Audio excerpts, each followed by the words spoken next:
In Smart Learning Suite Online, you can work synchronously with your students using one notebook file at a time.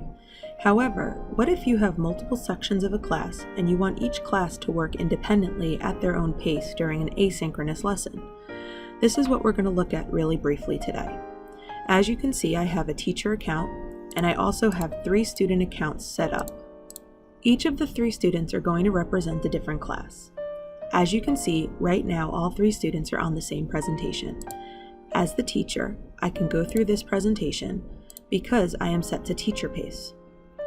This assignment is a workspace, so if I click Setup, I am going to create it so all students are on one team.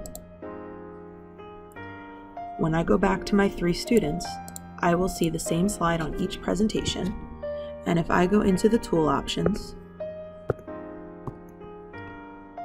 each student will have the ability to write,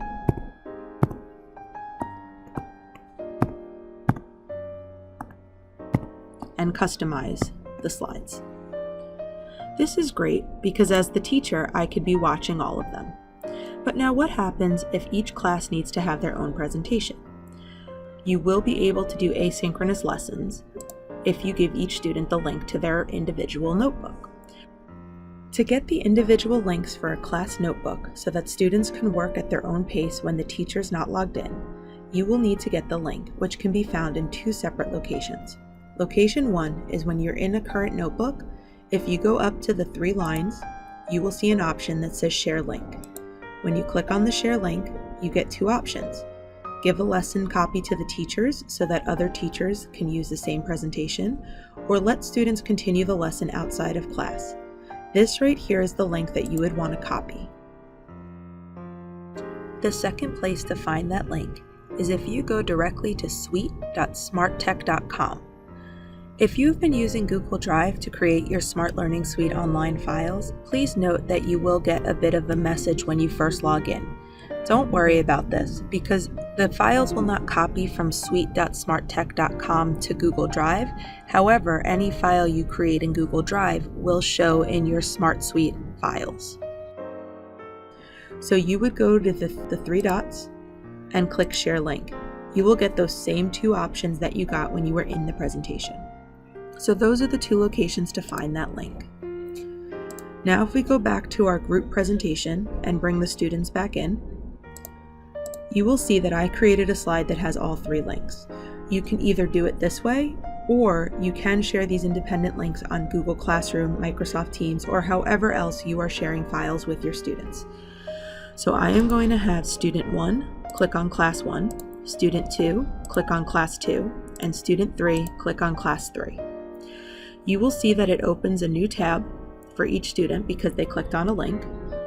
And then, when the file loads, you will see an option that says, Start the lesson. Correction, you will see a link that says, Open. So we're going to open up the individual links. And notice that I color-coded it to make it easy to see on this video. But each class has its own link. And now, each student can be working independently on the handouts.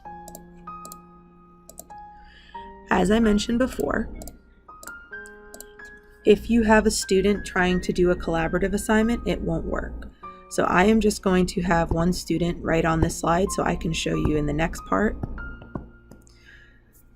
But I am going to have this student here go to the next slide, which was the workspace. Notice it says your teacher isn't running the activity right now. And I will draw something on this one as well before I go back to the other screen, just so you can see that it is separate from each other.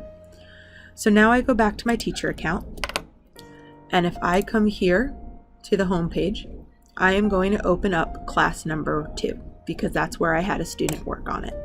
So I click Start, and when I come to the slide that the student was working on and check the student progress, I will see that one student started the assignment and they drew a really terrible heart. I apologize for my artwork. If I go to class number 3, I will see the same thing. I will see that blue star that I drew. So when I click the student progress, I will see in this case a student named Eric started the work and drew a blue star. Note that both students were working in separate notebook files because if I go look at the class list, I only see the student from that link. So that is the way that you can have separate notebooks for each individual class, and you as the teacher can go back and check their work independently. I hope this video helped clarify some stuff, and if you have any questions, feel free to reach out.